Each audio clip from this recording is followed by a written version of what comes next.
Okay, good afternoon, evening rather, everybody. I'm delighted to welcome you all here.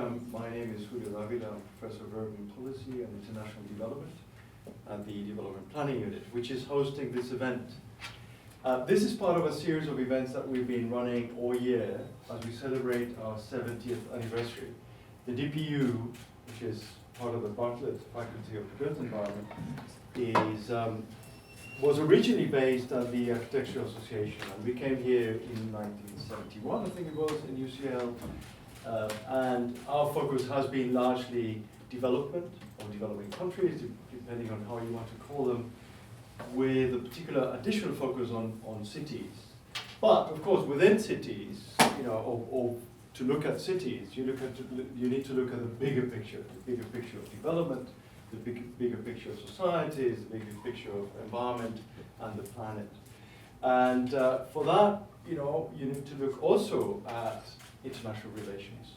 And I'm delighted that we've got two experts here to talk about this fascinating subject, which is China-Africa knowledge exchange. Note the knowledge exchange bit, development trajectories and shared paradigm. You will hear why we've given it this title, because of when you hear what James has to say, and Jing. There is a shared paradigm in many ways, which is evolving, and I'm really intrigued to see what their take is on it. So to do this, we have James Portia, who is a professor here at DPU, and he's somebody with a fabulous trajectory, and I'm really delighted that I've been working with James for quite a long time. You would have seen his CV on the website and invitation to this.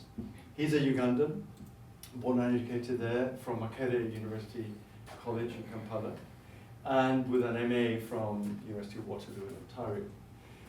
And he's had several international positions around NGOs, World Student Christian Federation, and the All African Conference of Churches and Christian Aid.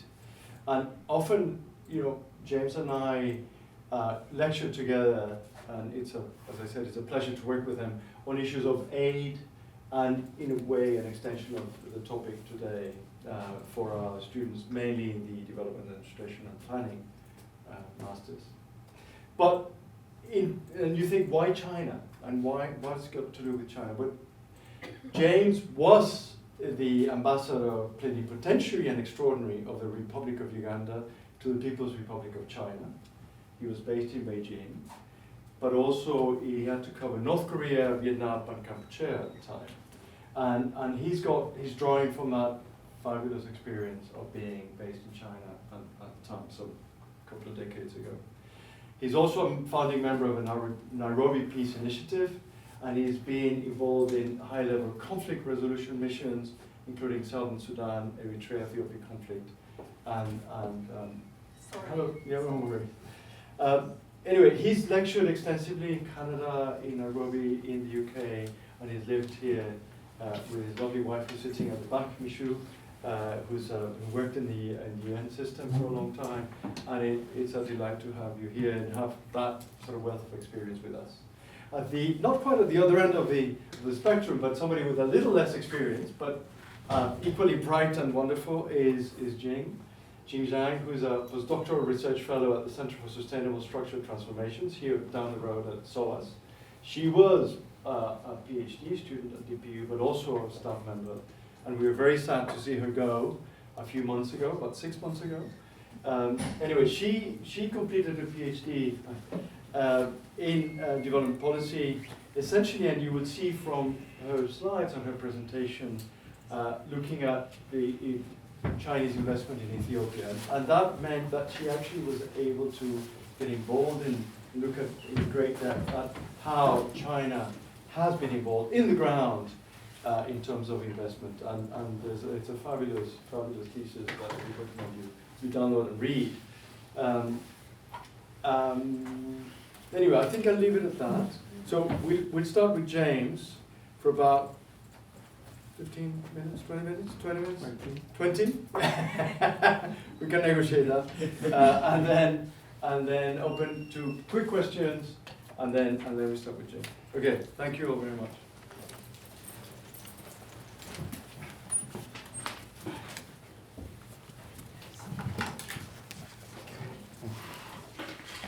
Thank you, Dr. Julio. Very kind of you to introduce me. The topic is vast. Knowledge exchange, experiences shared between two very old continents in that regard. But my interest is the role of intellectuals. So I'll be very much focused on that, the role of the intellectuals in either China and Africa, because I've only got 20 minutes before I shut up, or you get bored anyway. So that's my main interest. Within Africa, there's been a debate, especially in the 1990s, but into the 2000s, on the role of intellectuals. So there's vast literature on that, particularly led by CODESRIA. CODESRIA is the Council on the Development of Social Scientific Research in Africa. It's based in Dakar, Senegal. It's a humble institution because it's very much starved of funds. But African intellectuals periodically gather, and they have always asked this question: what is the role of intellectuals since independence? And so I'm interested in that and sharing it with you. And how does China come into play? So the first assumption is to make clear that I'm focused on intellectuals. Second, China has always said, and we believe it, that it remains a friend of Africa. It sounds a general statement, sounds obvious, but it's very important to say it has restated every time there's a FOCAC meeting or any other meeting, it says Africa remains our friend. This has a history. It's not by accident. China is very conscious of its career in the United Nations and how that came about. Africa was key in escorting China, not just through the assembly, but up to the Security Council in 1971. And China does not forget that. It reaffirms that every time it has a chance to do so. At the same time, and this is my third assumption, today, I believe and I contend, from the point of view of analytical, social scientific point of view, China is no longer a less developed country. China is a powerful, big power. It's not popular to say so. It may be controversial, but you are welcome to make your view.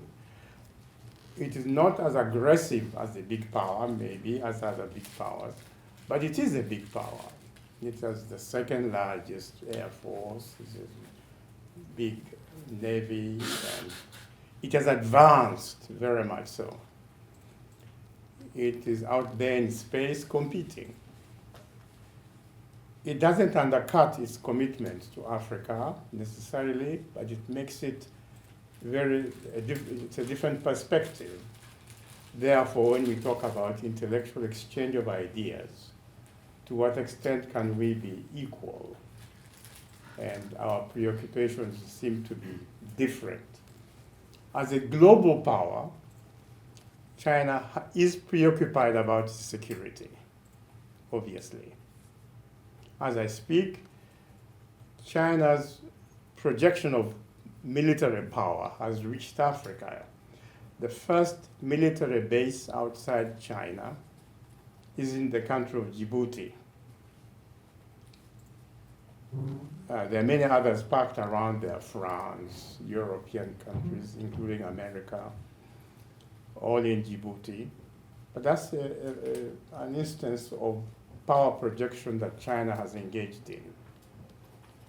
Therefore, when discussing China and Africa's development needs, we also have to talk about international relations. You have to have a perspective on that. You can't avoid it because it used to be a less developed country. But in my view, analytically, it is no longer a less developed country. It is now a big power, in my view, with quite an amount of influence we can discuss. Finally, my fourth assumption in this lecture is this, and I keep repeating that when I give lecture. China-Africa relations, the study of it, the study of Africa-China relations is still dominated mainly by the West. Our lens of Africa-China relations is through the West. The big, normally philanthropic organization that support research at universities and produce a lot of information and a lot of analysts paid to do that. Very influential, but there's no other source of serious information to contend with that. We still have, when I teach, I have Western-based books teaching on China-Africa relations. In fact, I was here in 04 when this new industry of Africa-China relations actually began at the ODI. And I was curious very much by those who spoke, intellectuals from here, and said and argued that we cannot let China have direct access to Africa in that regard, but we must retain that intellectual oversight to which then China can react. They argue that they have more resources, that the West has knowledge of Africa for a long time, which it does, of course, what was colonialism about, and so on. But through that, it claims to have a monopoly at that level of knowledge even of Africa-China relations, and demands that Chinese or Africans should see themselves through those lenses. It depends on both of us to see whether we can replace that. Those are my four basic assumptions today. I divide my lecture into two. The period I think that established China-Africa relations was the anti-colonial period. A few African intellectuals, by then political leaders of the nationalist movements, went to China. A few eventually ended up in Cairo, and I'll explain why, in order to articulate relations or establish relations on a permanent basis with China. Cairo became the link point because the Afro-Asian People's Organization was established in Cairo under Nasser. And that became the point at which, if you could not go all the way to China, because at that time links between Africa and China were there existent in terms of flights, then you met in Cairo. And that's how support for liberation movements, support for the progressive wings of nationalist movement happened. That is where China began to build relations, new relations, with this continent called Africa. It's a very precious thing to do so because it was built under colonial conditions. It was considered subversive to get out of your country and establish relations with communist countries. But they were the only ones able to give support at that time, were enthusiastic to give solidarity to the anti-colonial nationalist movements. So there was a mutual understanding there, and ideas were exchanged. Russia, or rather Soviet Union at the time, was the first major, as it were, backer of many African liberation movements. But China came in for a particular reason, and I'll explain that also.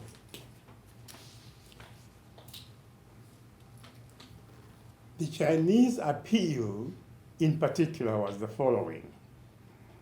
That was very much appealing to the African conditions, the agrarian question. Chinese analysis of the agrarian conditions in China appealed greatly to the African intellectuals, leadership of the future at the time, because their approach to that influenced the way they mobilized peasants. But they established the basis that you can't just mobilize peasants without understanding who they are. You must equip the movement of liberation with a social analysis of the kinds of peasants there are in society before you know who is an ally, who is not. That was the job of intellectuals at the time. And China was very useful in trying to help understand that question. The Soviet Union was not negating that, but it did not have the similar experience. The Chinese experience was very close to the level at which the majority of the people of Africa as peasants could identify with the revolution that had taken place in China or undergoing under the Communist Party of China. So having established these new relationships, that was the Mao Zedong period. It doesn't surprise you when I say that its biggest achievement at the period was the Tazara railway system. The Tazara railway was the link between Zambia and Tanzania in view of the embargo on Zambia by South Africa and Rhodesia, southern Rhodesia. Zambia, being landlocked, was completely cut off as by way of punishment for fighting for African independence and supporting liberation movements in southern Africa. Because of that, the two leaders, Kaunda in Zambia and Nyerere in Tanzania, sought help and said, can we have help to get the landlocked country as special assistance, because it cannot import its goods, it cannot import food, cannot import clothing from South Africa or through Rhodesia, southern Rhodesia at the time. Well, the World Bank said no, Britain said no way, Canada said no, Germany said no. All the countries they appealed to and organizations, the World Bank inclusive, said no. It's not legitimate, it's not viable. It was only after state visits by both to China that at the end of their visits, with a surprise from Zhou Enlai saying, we hear you have a problem about the landlocked character of Zambia, and maybe let's take a look at it, can we? They were very surprised. It began very casually like that and ended up to be the model of ODA or aid of the period. And so I highlight it as the biggest achievement of the period because it showed a poor country, China was, helping a poor continent, Africa. There was not the same level of difference that I've just referred to when I say China is now a big power because it's not anymore a poor country. That was a major achievement at the time, that a poor country could do so much help to assist the other. A big achievement on the part of China, and intellectuals who are now in power, who are taking power in both Tanzania and Zambia.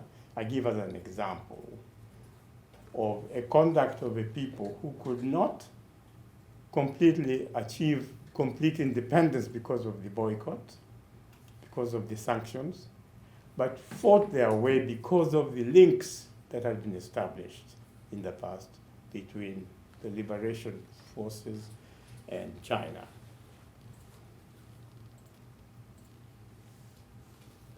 That is the Mao Zedong period. In my view, perhaps a very, very highly successful symptom, a rather example of intellectuals working together, political intellectuals, political leaderships of the new era, understanding one another. The second period, we might call the period of Belt and Road, for lack of a better term, Belt and Road Initiative, BRI. I use that as an abbreviation for the period of modernization since the mid-80s that China embarked on. That's my abbreviation for that period. I use BRI because it is current here to talk about it very much. The old paradigm, the Tazara railway symbol, is no longer the key point about Chinese aid or assistance with the Africans. The Belt and Road Initiative is seen first as a geopolitical extension of power. It is a statement. We are here. A powerful statement because no other power recently had done the same.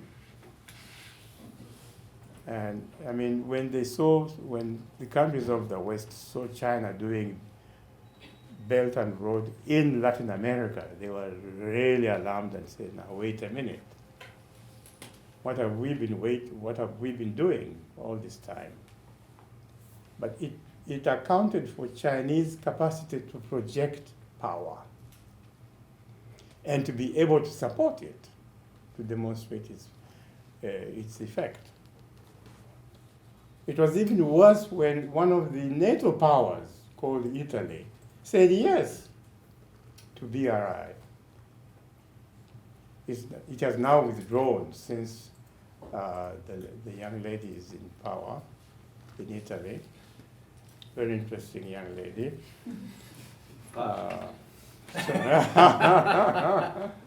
Very interesting young lady from the right wing of Italian experience. Pulled out of that, I think under much pressure. The Europeans woke up fairly late to the reality of Chinese geopolitical reach. Everyone has been fairly late. Now, do we say this period is one of competition between China and the West? Or do we say it is a question of rivalry? There's a big debate on that question. I'm just opening it. How many left? 10 minutes. 10 minutes left. Okay. I'm sorry. I'm okay. You've got two I'm more okay. speakers. I'm okay. I think I find that very interesting because during this period of modernization, the influence of Chinese intellectuals is quite contradictory. At the moment, as I speak, I have links with the new progressive Chinese intelligentsia at home in China. But I do that through America. There's no direct Africa-China link again. We have to work through the progressive groups in America to link up with China, which complicates life. But at least you get access to the literature of those who remain faithful to the original message of a new China, who are not very excited about making China a geopolitical force that may bring in conflict in the region. They are very cautious. But particularly transformations inside China. They are very much concerned about, for example, the housing question. The housing question is an explosive question. We all know that. And they have offered views. But you get those views expressed through American access. I say that because the one African that used to lead in taking initiatives to go to China and Vietnam is now dead, Professor, the late Samir Amin, who I had hoped would come here to give a lecture in 2018, just before he died. He had said yes, and Michael had also said yes to me and said, if he comes through, let's have him. But death cheated us in that regard. But he established new types of relations with certain intellectuals in China who are, in brackets, dissident. They are teaching at university, they are professional, they are career academics, but engaged in an intellectual exercise of saying, is this all that China can offer? They are asking that question. Are there other ways that China can express itself internationally, but also internally, apart from what the current leadership offers? I find that very curious because it's a one-party state, obviously. Like one-party states in Africa, there is no official opposition, as it were. But at the same time, it allows for such people to exist. I was very surprised about that, pleasantly. But it's a question of whether they can go beyond simply analysis to influence the way things are going. It influences me in terms of understanding China, and I share it with you for that purpose.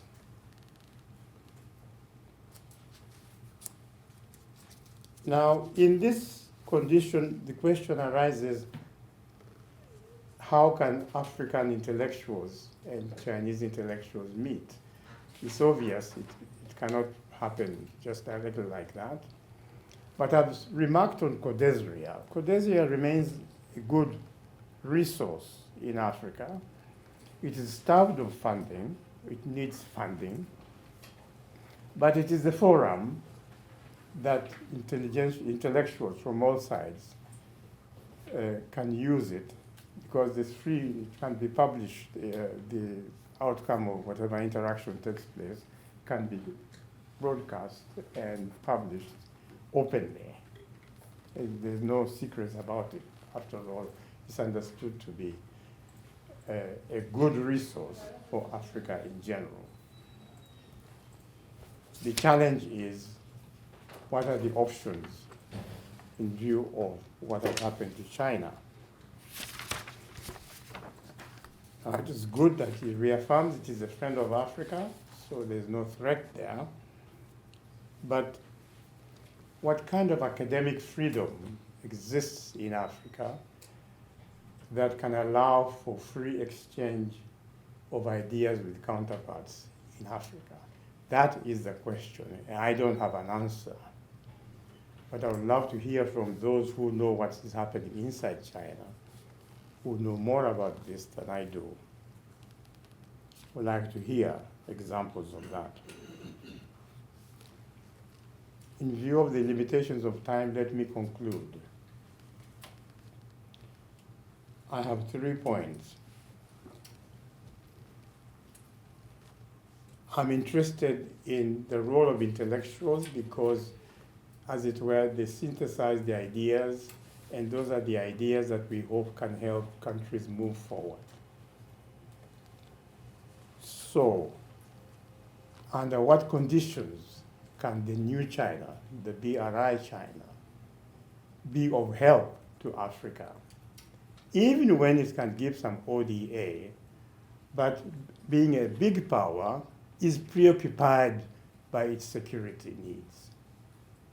Understandably, can it really invest as much as it would have liked, as you would have imagined, a normal country, into other ways of relating to the LDCs of this world?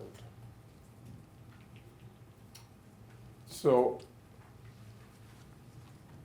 my interest is knowledge production. Is China in a position to help, or are Chinese intellectuals in a position to engage African intellectuals on the conditions of independent knowledge production in Africa? That is what defines an LDC. An LDC is defined, cultural at least, at the level of culture, as unable to tell its own story because it has no capacity to produce knowledge.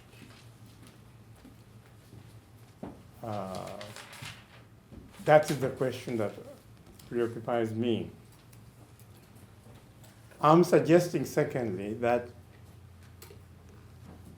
it is possible for China and Africa to start, at least in a tentative way, using Codesria as a forum through which intellectuals can begin finding out how far can we go.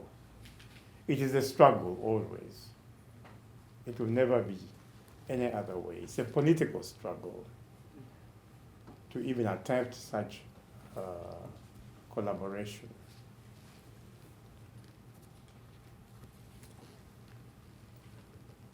Thirdly, as ambassador, I used to approve a lot of trips by Chinese technicians going to Uganda. The most successful of their technology transfer in Uganda was rice production. We now produce rice. In my home where I was born, we ate rice twice a year, on Christmas time and Easter. We eat heavy tapioca, millet, maize food. All the rest, like rice, was considered food for children. But that has changed now. There's a new diet coming on board, and now Uganda produces some rice. However, the question is this: the social relations among the peasants involved in the production of that rice and the owners of the rice schemes is a very different question. It's a question of the oppressed and those who own the land, the oppressors. There's a class difference. The Chinese type of aid did not address that question. So we now have a lot of rural-based peasants working not for themselves, but for people who own the land and who can afford to grow rice. That, for me, is a failure. It's not a success necessarily. But I hope you understand what I mean. If it is a new technology, you hope it is a technology that emancipates the producers of the crop, especially when it comes to food. Especially when it comes to food. But the reality of the Kibimba scheme, which is about 20 miles from my home area, is that it has been taken over by private owners, and the former peasants are now rural workers, earning a pittance, in my view. And this is how the scheme has been bankrupted or corrupted, much more precisely. I find that to be negative. So the BRI type of ODA, if it pursues this type of path, is not a good model. Tazara, with all its limitations, was a very different time and a very different model, imbued with a sense of solidarity of the peoples who were then fighting against colonialism. This time, we have a difficulty of fighting class. Well, thank you very much, Julio. I leave it at that.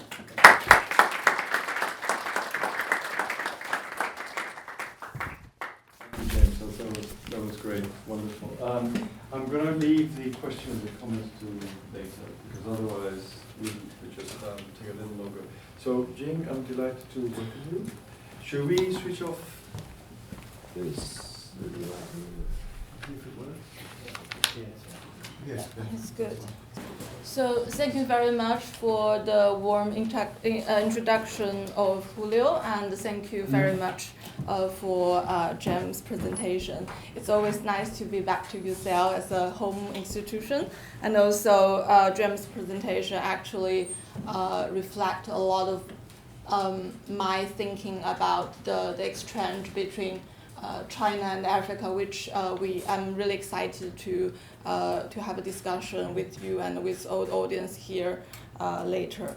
So I was given the task to talk more about the China-Africa knowledge exchange from Chinese side. That's where I come from. So most of this presentation will based on my thesis. As well. So I want to start it with the biggest mega event this year about China-Africa relation, which is FOCAC. For the people who doesn't know too much about FOCAC here, is Forum on China-Africa Cooperation, which started in 2000 at Beijing. It's the most important diplomatic China-African events from a Chinese perspective.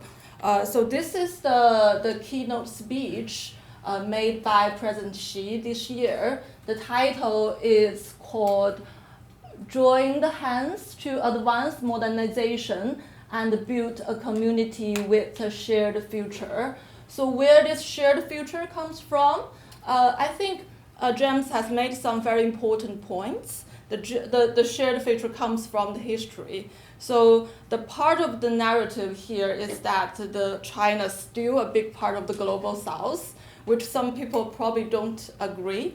But then China now want to emphasize that part to the global stage, that China is still a big part of the global south, and then they share this historical history with another southern country fight against imperialism. The second interesting part is that the China and Africa also share the future about the vision of modernization. So modernization is a term broader than the industrialization. It also have emphasis on the diversity of trajectory of the development path of southern countries themselves in comparison to the West. This is bringing the third interesting part of the speech is also against the West approach, which is very historically connected with the colonialism, as James also mentioned, that created historical injustice as well as the current unfairness of the international system. So again, the global context of this China-African knowledge exchange comes from the broader context of South-South cooperation.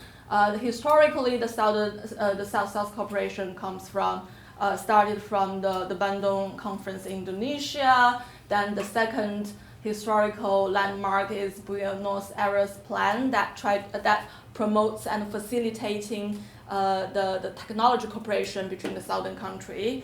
Then coming to the 21st century, we have the rise of some of the southern country started from again the China-African Forum on the FOCAC, as well as at the same time China's economy took off rapidly, which became the core root of Chinese ideational influence in Africa, which I will elaborate later.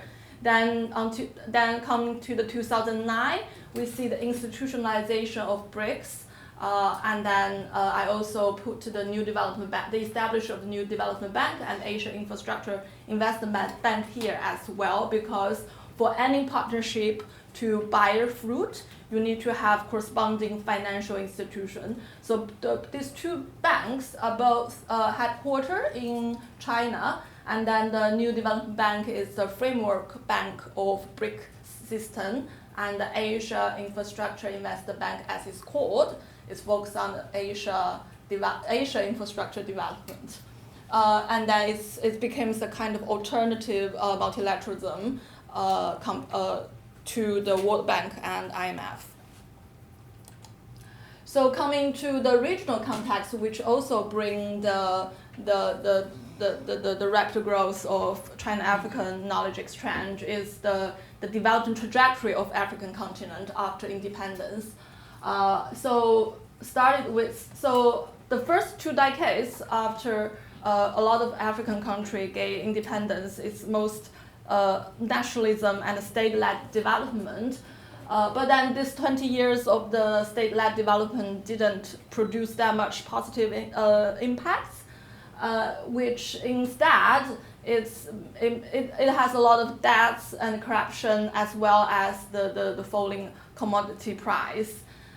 So then the structural adjustment programs imposed by the IMF and the World Bank kicks in, which also doesn't bring that much development outcomes as expected. It's led to a massive scale of privatization. Actually, the state withdrew at the same time. A lot of this informal economy ramp up. Then at the same time, the trend of globalization, regional integration combined with this privatization, their impacts still valid until today. Then we are now in a stage of global climate change as well as green transition. So on the one hand, you have a lot of African countries stagnated for the last 6 decades. On the other hand, you have China have this rapid economic growth from the end of 1970s to 2023. Now the China, as James mentioned, is the second largest economy in the world. It's not categorized as a developing country for a lot of standards. And then the GDP per capita now also rise to more than 12,000. So again, that's this kind of the comparison becomes the core root of Chinese ideational influence in African continent. So some of these African countries started to look east from look west. So theoretically, this context will bring 3 important dimensions. First is the potential reversal of power relation with both northern countries and international organizations. The second one is this new form of competition for best practice, legitimacy and authority. The third one is there's a new collection of Chinese actors, including individuals and organizations with different strategies. So look at focusing on different diversity of the Chinese actor. First, the major group is the development financer. So we can see the most 2 important development financer are Chinese Exim Bank and the China Development Bank. So they are they are major lenders to the African continent. However, in the recent years, the Chinese lending become more commercial oriented, so you have more Chinese commercial banks come to the arena, like the Chinese Construction Bank, and then they're doing more commercial loans rather than conventional loans. Then, so most of these loans comes to the infrastructure sector, which you can see. This is the evidence from the ICA reports, Infrastructure Consortium for Africa. And then China stands out as a major infrastructure financer with the back and the support of Chinese development financer. The Chinese contractor also very dominant in the continent as well. So this is the diluted reports about African construction trends, which you can see Chinese builder has been very dominant in the African construction market in the last decades, which has been more dominated by European company. The most of these contractors are SOE, state-owned enterprises company from China, like CCCC or CCECC. So, with the financial support of Chinese finance institution and the construction of Chinese contractor, they sort of enable this infrastructure-led development in African continent. The infrastructure-led development is not the idea created by Chinese, but it is part of the major story of Chinese success and development trajectory. In China, we have something called, if you want to get rich, you build the road first. So, so here, we can see on the left is the mega project Addis Ababa Light Railway in Ethiopia, and the right is the expressway in Uganda. They're both financed by the Chinese bank and they're constructed by Chinese company. However, both those two projects are not actually initiated by, it's not the first idea doesn't come from Chinese side. The first idea comes from the national political elites. However, the Chinese contractor heard of the information and they actively approach the national policy elites to promise they can guarantee, they can bring the Chinese financing to the project and materialize the project. So that's where, that's how these projects actually happen. So whether these projects have the development impacts, that's another question, which also James mentioned a little bit. But then my point here, it is this mediating role of Chinese contractor between financer and local national political elites that actually deliver these projects.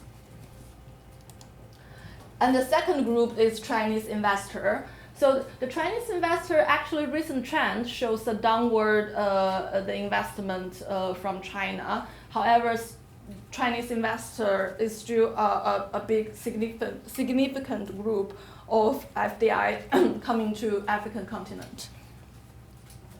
So part of my thesis is looking at the first how the Chinese investor has firstly built up the first industrial park in Ethiopia and how they managed to use that experiment to change the idea of Ethiopia policymaker and then facilitated the institutionalization of industrial park program in Ethiopia for the last decades.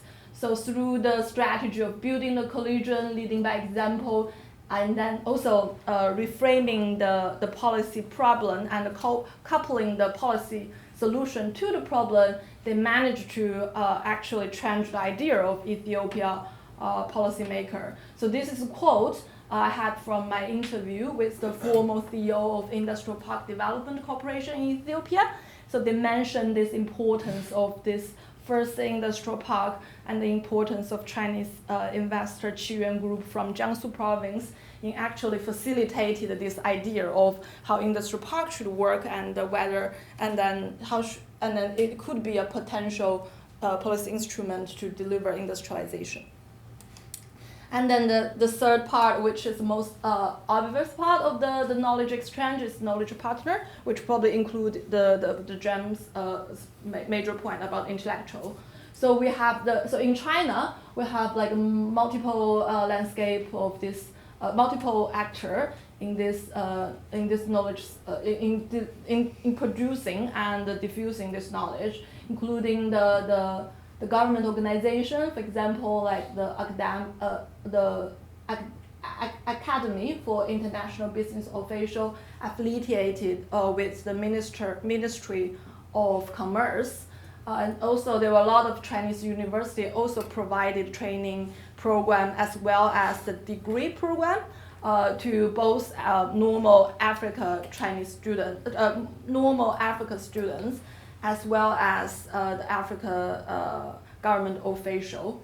And then, of course, we have the Confucius Institute, a place in many African institutions, facilitate the culture and language exchange. On an additional note, I want to highlight some of these influential individuals.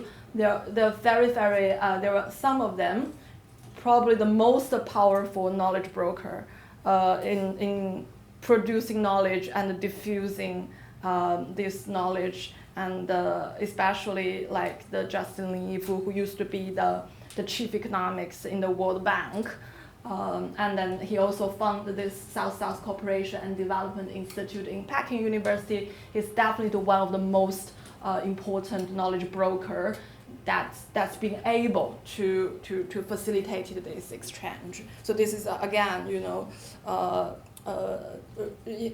address the point James has made, the role of the intellectual, especially like Justin Lin.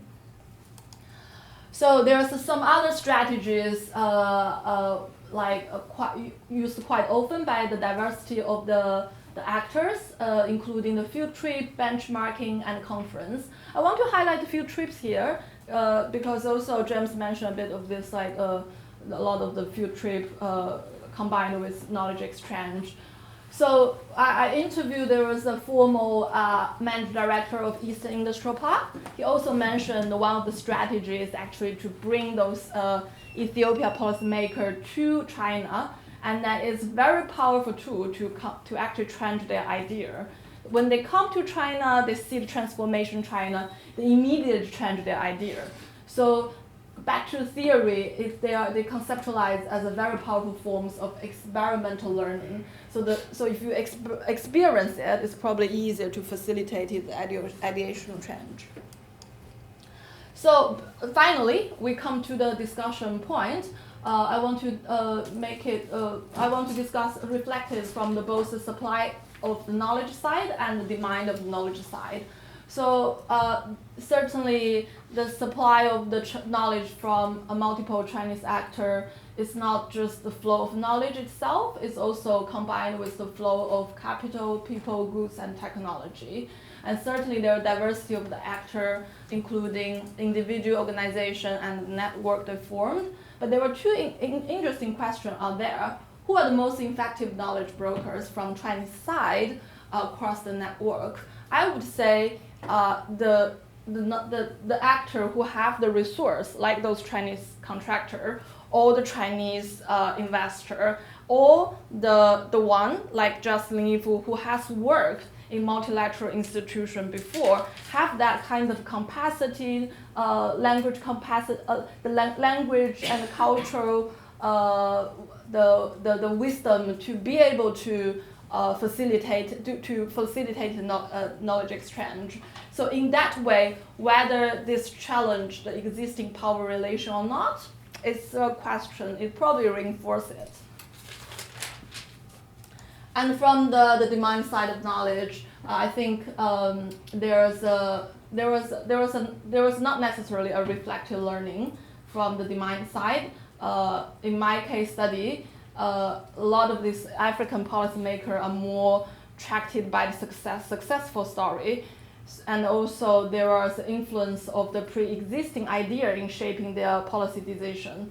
So I remember I interacted with this the Minister of Industry in Ethiopia. They say, we want to learn from success, we don't want to learn from failure. But whether it is right way just to learn from success, or also we need to learn from failure, also learn from the history, probably a more important policy lesson for African to do the structural transformation themselves. And then in terms of the learning, I think there's a very important to have a feedback mechanism in facilitating this reflective learning during the project, program, and policy process, which I haven't seen that much in a lot of African development stories so far. So I was given to reflect this final question about what has China learned from its interaction with African country. I think this is a very solid and interesting question for me. I think because of the feedback, there's a more established feedback mechanism between different Chinese actors.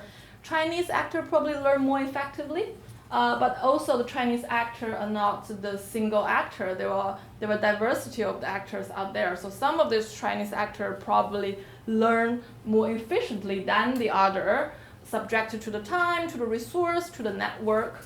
And also but in general, there was a huge paradigm shift from a big scale mega project landing to small and beautiful projects, which we can see also from the FOCAC report. And then, so the emphasis will be more on the peace, security, people-to-people exchange, including technician, party members, and also the policymakers, as well as green development. There were certainly a lot of opportunity and challenges, including the geopolitics. There's a big power competition or rivalry. We have the US election just recently that may have necessarily affected, but it's important. And also Chinese domestic political economy is a very important factor in the future of exchange as well. The slowdown of Chinese economy will not just only impact the outflow of Chinese capital, but also probably reduce the legitimacy of Chinese as a successful development story. That would hugely impact its ideational influence in the continent as well. Finally, is African structural transformation itself, and the speed of it, whether it can have more transformative transformation on the continent that probably bring more its own vision, more agency, and more negotiation power to talk with different development partner. And yeah, that's the end of my reflection. Thank you very much.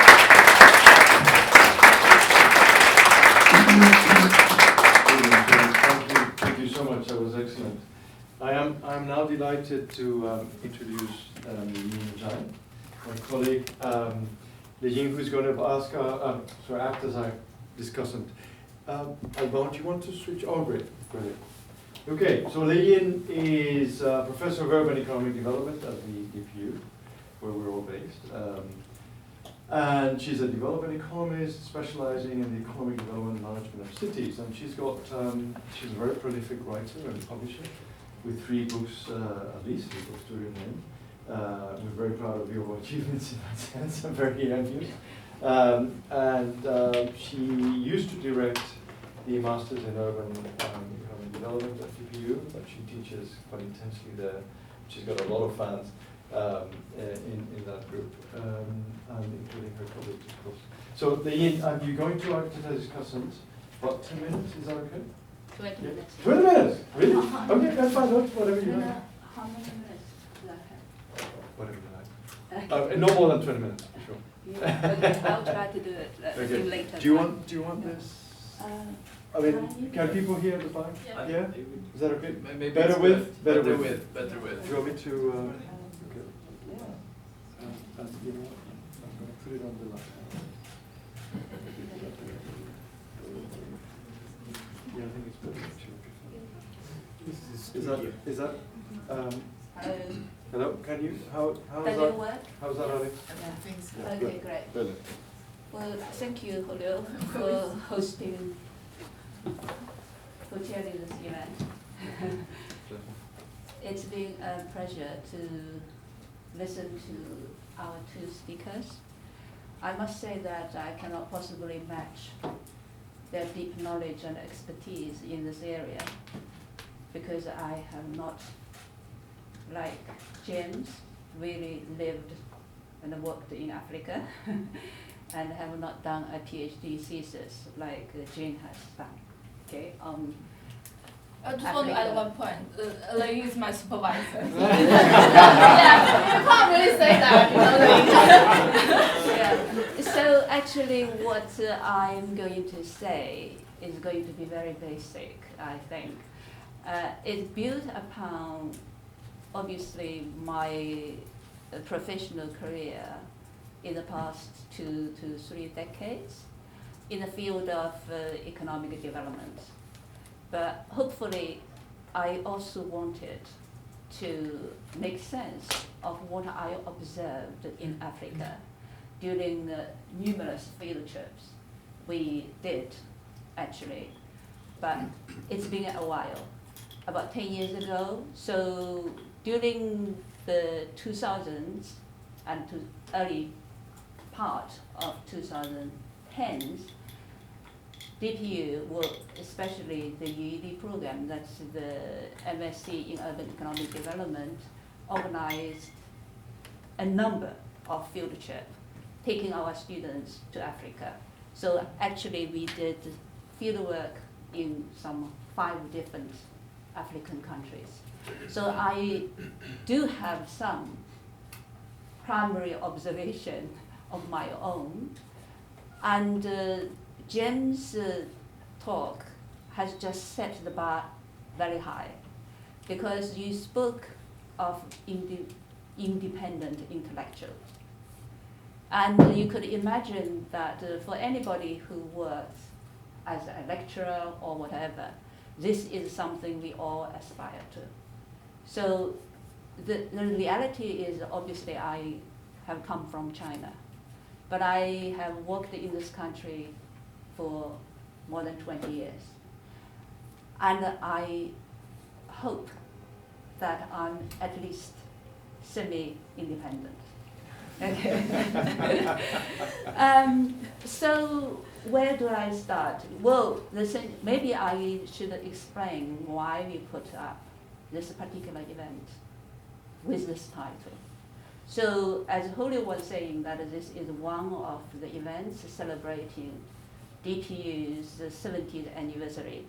And the way we organized this celebration is actually to task the 4 research clusters to organize 2 events each. So that's how it's done. And in our cluster, which is on state and market, we kind of discussed about what to put up. And this idea about the role of ideas and knowledge exchange might be very important. We had that conviction, but we didn't quite think about the role of intellectuals. Okay. Now the reason why we had that inkling actually is because of Chinese experience. So for those of you who are not familiar with the Chinese history, recent history, is that you probably know that China has become, over time, in the past 3 decades or so, become a global power. But I wonder whether you have a sense where it has started. It started with an intellectual debate in mid-1970s. The debate was whether economic development, whether class struggle that was being going on for 10 years during the Great Cultural Revolution, okay, whether class struggle mattered more than economic development. So there was this elite debate going on in China after Mao, Chairman Mao, that is the great leader, Chairman Mao, for New China, passed away in 1976. Well, the reality, it happened that those who argued for the importance of economic development, led by Deng Xiaoping, who you probably have heard of, okay, won the debate. It was an elite level debate, but his camp won the debate. And China therefore then started its great reform and open door policy program from 1978. The rest is history. The history has been made where China has emerged under this new program, emerged over the time as a global power. So that was the clue we kind of built upon. That was the reason why we decided to offer this particular session. But what is interesting for me today is to realize that maybe our inkling, after all, was right. How important it is, because from what James said about how the Chinese revolutionaries' analysis of the agrarian question actually appealed to intellectuals in Africa during the Mao period. So I don't know whether you are familiar with this concept of the agrarian question. So this goes back actually to Soviet, two different models of socialism. One was under Stalin, the Soviet model, where revolutionaries were working in cities. They started the revolution in cities. But in China, because of the analysis of Mao and other his colleagues, comrades, their analysis led to the conclusion that China, that model was not going to work for China, because the Chinese capitalism did not reach that kind of level where you have a sizable force of industrial workers in cities, because the economy was still very heavily agrarian. So Mao and his comrades came to the conclusion that the way for China to have this socialist revolution actually was going to start in the countryside. And it is extremely interesting actually for me to hear from James to say that that kind of analysis appealed to African intellectuals, simply because the conditions, the social conditions of today's, or let's say a few decades ago, in Africa was similar to what China was at the point where the communists started the revolution and etc. So this is my trying to justify why we are doing this, and it's fantastic actually to get, that sense from James that this really ideas, analysis really matter. It's not hollow. It's not intellectual, hot air. Actually, it can have direct and far-reaching influences. If it doesn't always happen, of course, but when it happens, the impact is enormous. Okay, so that is my opinion. I don't know how much time you guys still have. Let me then go a little bit to the three questions.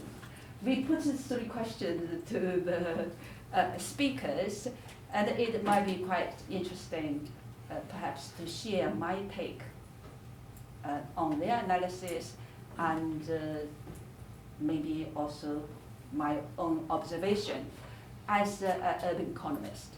So at DPU, we are passionate, obviously, about development. We want to study all aspects of development. But really, the two key questions about development are what constitutes development? Two, how to achieve it. So the first thing, perhaps, is to look at the development trajectory in Africa, because that was the first question. I wanted to comment on this very useful slide from Jean's presentation. the slides which shows you the per capita GDP in 10 countries, including 9 African countries compared to China. You can see that China was in a league of its own. It just, the level just goes up and up. In contrast, performances in the 9 African countries were very, very uneven. But overall, the picture is not great for African countries. Because among the 9 countries, you have 2 middle income countries, which are South Africa and Botswana. Botswana, I think. But see what happened. They kind of fell from early 2010. They fell and never really recovered. And then what about another one, which is, I think, Angola, okay? Angola is quite peculiar as well. It dropped massively from like almost up middle there, and massively then stayed low. And all the other 6 countries, you can see that per capita GDP is very, very low. So immediately the conclusion one can draw is that China and these African countries do not share development trajectories. That is a very sober conclusion. But this is what I can observe by just looking at it. And I must say that I have not studied Africa in any depth. So what I'm talking about here is just observation from what's being presented. Okay? So what is really interesting is that when I looked closely and based on some of my reading, casual reading, I realized that the only exception actually is Ethiopia. Now Ethiopia has got the kind of income, the GDP per capita level too low for you to actually to spot it because they bunch it together. But what is interesting is that while other were 2 actually kind of stand out relatively, the pink one is Egypt, okay? You can see it kind of upwards trend. But Ethiopia is a bit down here. Is at the bottom, so it is the poorest of the bunch. But actually, if you look at the GDP per capita, it is actually the only country in this group which has had a comparable kind of growth rate to China. I calculated for the period of 2012 to 2022, so that's over 10 years period. Ethiopia registered 9.9% annual growth in per capita GDP. Okay? And the next, actually, the better one is Kenya, 5%. Egypt is 3.5%. The rest are negative. In negative history, no, what I wanted to say is not the rest. I want to say that among 5 countries, because these are so I looked at Ethiopia, Egypt, Kenya, Nigeria, Angola, these 5 countries, for the reason that these are the top recipients of Chinese loans. I looked at them. What this suggests to me is that this country actually, although they were the biggest recipient of Chinese loans over the time, but their economic performance was very mixed. So you could not conclude immediately that China or China's input has made a direct impact on African countries by just looking at this diagram, okay?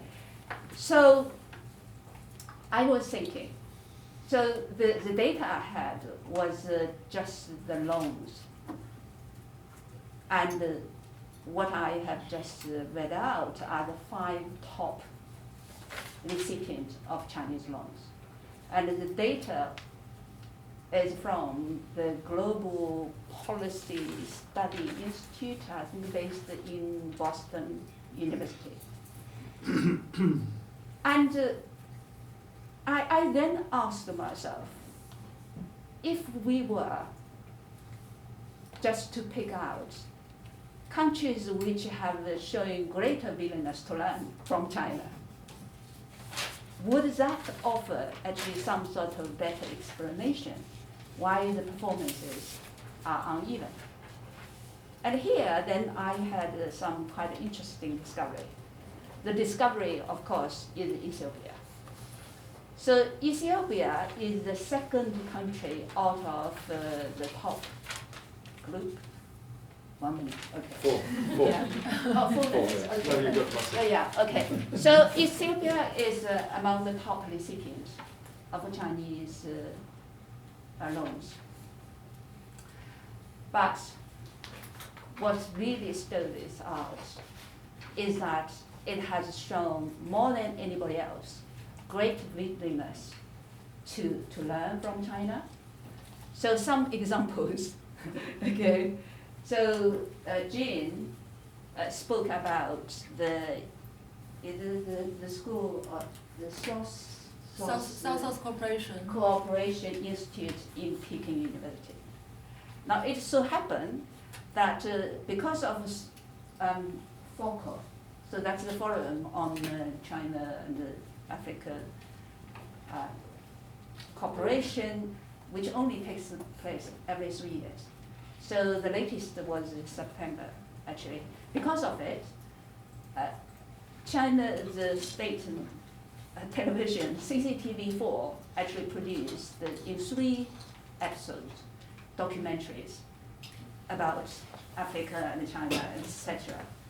And the institute itself held a major event and publicized their achievements.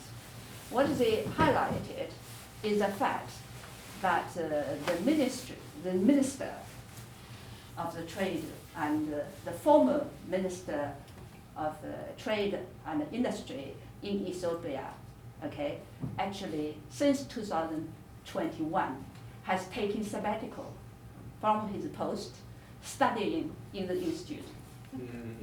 Yeah, and then another person, apparently, the chief trade advisor in the office of the prime minister in Ethiopia is also doing a PhD in the institute. So that that seems to suggesting that maybe, after all, you know, just recall that Ethiopia actually had 9.9%, the highest economic growth rate as we saw earlier. So when you put the two together, would you be justified to say that the more willing learner from China actually has done better? Well, I'm not quite sure. Because when you look back to the history of Ethiopia and recall what we saw in Ethiopia with our own eyes, we realized when we were in Ethiopia, okay, that the Ethiopia history is quite unique. It's a country, what we saw basically was the government actually has always taken very active role in developing the economy. They have come up with many initiatives. So they actually started, for instance, in 1995 to gradually abandon the agriculture-led industrialization model and adopted export-oriented industrialization policies. And in 2003, they developed industrial policy strategy, industrial development strategy.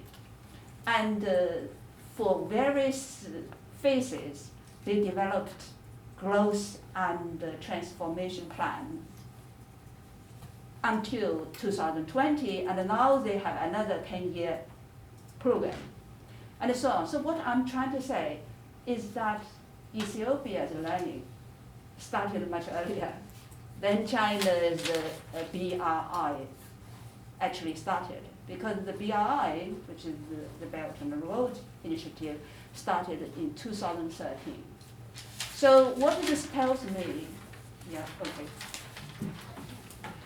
I think what this tells me is that ideas matters, obviously, but history also matters. Do we think that this kind of knowledge exchange between China and Africa are beneficial? Definitely. Do we think that this exchange has changed history in Africa? No, at least not yet. Maybe there's a future there. But I think my final thoughts would really that I wanted to come back to Jim's position, Jim's idea that how analysis of social reality in China appealed to intellectuals in Africa. My sense is that in comparison, perhaps, with the traditional donors, China has certain advantage. The advantage is that China is, in development terms, closer to where Africa stands. Moreover, there's this history. The history during the anti-colonialism struggle, where they actually shared real common paradigms. And these kind of things combined, I think the future for the two sides to continue to exchange and to learn from each other, it is quite right. Yeah. Maybe I should also say something about the final question, which is about what China has learned. So I've done a little bit of research. Well, China has actually got a lot out of it. So one of the major claims from the Chinese government is that China, out of this kind of learning, has developed a particular school. The school is championed by Justin Lee, called New Structural Economics. And they claim that it is this kind of school which has driven the industrialization process in countries like Ethiopia. Okay, this is the one claim. The second thing is that I think China has learned something. For instance, ESG. So actually, pressure in Africa, where China was doing various projects and then subject to the scrutiny of all different kinds of stakeholders, including these from the West and Africa, etc., actually has forced China to recognize the importance of ESG and has therefore compelled China and helped China to develop better understanding of ESG issues. And there are some from the same research center from the Boston University, they think that China is getting better in this kind of area. So I think that's where I wanted to stop. Thank you very much.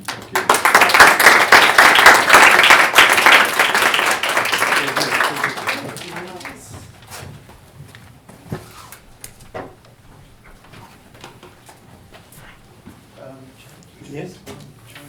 Okay.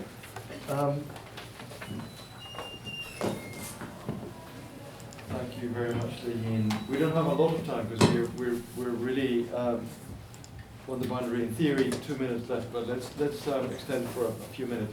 Just two things to comment. Firstly, huge thanks to all three speakers. I think it's been a very, very enlightening, very stimulating discussion and conversation. I have certainly learned a lot. ESG, just to clarify what Yin's just said, is environmental, social, and governance issues, which is a topic of discussion a lot in finance circles. And it's been a little devalued as of late as an approach. The other thing to comment, just to abuse my role as a chair, is that one thing that it was very clear in the 60s, and there are books coming out of that now in Latin America, was the competition between the Soviets and the Chinese for the attention of the so-called developing countries. And in Asia, in countries that had been colonial or colonies, in Asia, Latin America, and Sub-Saharan Africa. So that's something that I think was not really mentioned. I mean, it was huge competition for intellectuals and for dominance of the alternative or subversive, if you like, how would you call it? Discourse, but also reality, in the sense that they were funding subversive movements, which were in fact competing with each other, but competing along the lines that you were saying, Li Ying, which was one favoring a rural Maoist path of development, and we have but that came later. But we're talking about the 1960s, and we have a colleague who was very much involved in that, Romilson Rojas, who's turned 90, and he was actually very seriously involved in Maoist development. He was in China, and so as I said, I had a long conversation with him after reading a fabulous book about all that relationship told in first person by people who were part of that. So it's a long conversation, but it's something to recognize that not only was the U.S. Or the former colonial powers very present, but both Soviets and Chinese were fighting for attention of these governments, and that explains a lot of the allegiance that in the BRICS discussions last week or a couple of weeks ago, you can see from South Africa. So there's a lot of romanticism about the Soviets having helped the liberation movements and so on. They don't recognize that Russia is a modern imperial power, and I'm very nasty at that. I wanted to ask you all, to what extent, with all the background that you've given, is China in danger of becoming, or is in a path to becoming a new imperial power in the so-called developing world and Sub-Saharan Africa? I know it sort of strays a little bit away from the discussion, but is that the logical conclusion if we're projected into 20, 30 years?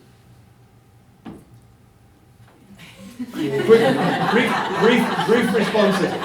If you don't want to respond, that's okay. That's fine. I'll leave it up in the air. But brief ones, because we're running out of time, and then I want to after that just open it to quick 2 or 3 questions.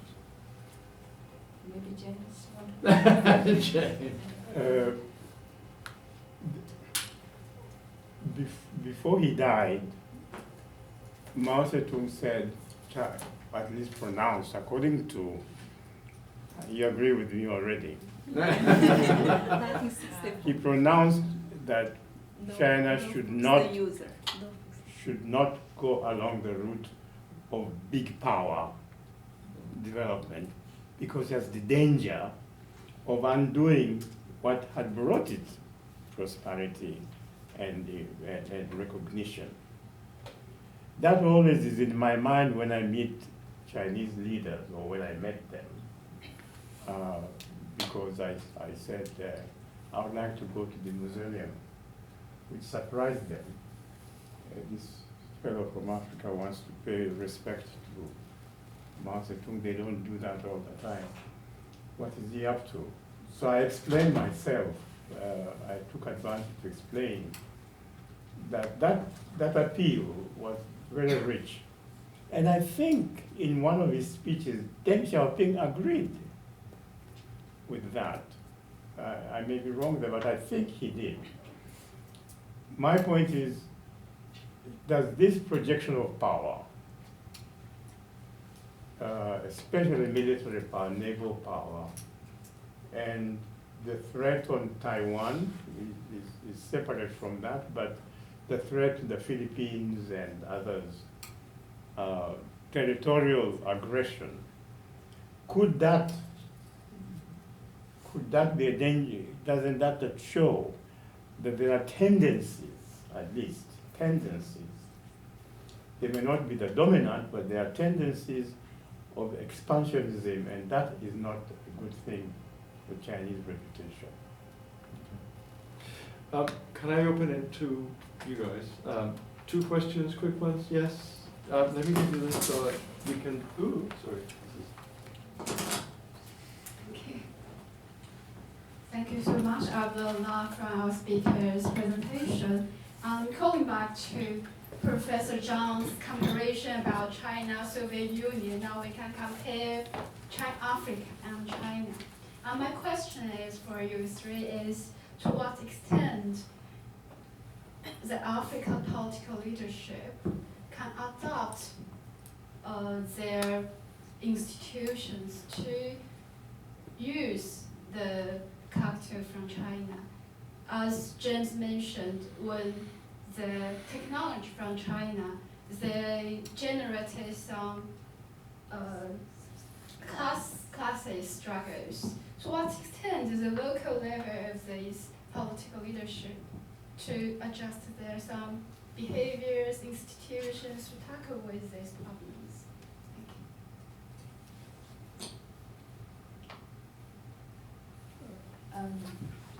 you. The mode of aid, whether in agrarian or otherwise, that the Chinese have adopted, often does not answer that question. What are the social consequences? As ambassador, you received lots of passports to approve the trip to Uganda to go and do something. How do the Chinese deliver it? They do it for you. I don't think that's a good thing. I don't think that transfers knowledge or anything. It speeds up the process of achieving an infrastructural construction. It does that because it's done very fast. But it doesn't really transform the people's lives, the people who you want to have their lives change positively. So often there is very bad feelings because the Chinese we know what we are doing, we are going ahead, and they know what they are doing and they are going ahead anyway because the government, the host government says go ahead. So, but the local people are not in the equation. That is the point. That model cannot possibly be successful, in my opinion. Yeah, so very interesting question. My reflection is perhaps twofold. It seems to me that institutions in Africa were highly uneven to start with, but perhaps are not quite ready for development. So I've been recently looking at the findings from the African Youth Survey 2024. It's a survey among African youth, using like more than 10,000 respondents, etc. It's really interesting what they say, what the youth say. Basically, the youth have a similar desire as many others. They want economic opportunities, jobs, and so on. And they want their government to be more active in promoting real, development that would improve the standard of living. But what they found is that they are profoundly actually disappointed with what the government of their countries, because it covers many countries, okay, have been able to deliver.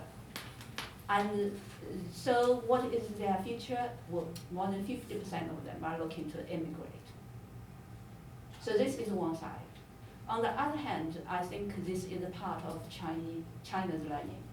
China actually has learned from engaging with the African countries. It is actually very difficult to carry out huge projects like the BRI. That is the reason why now they're developing a new paradigm called the small and beautiful. The small and beautiful does not involve so much financial stake, huge projects, but actually kind of following ESG principles and etc. Okay, so that's what I think. So basically, I will just quickly address Julio's question. I quite like that question.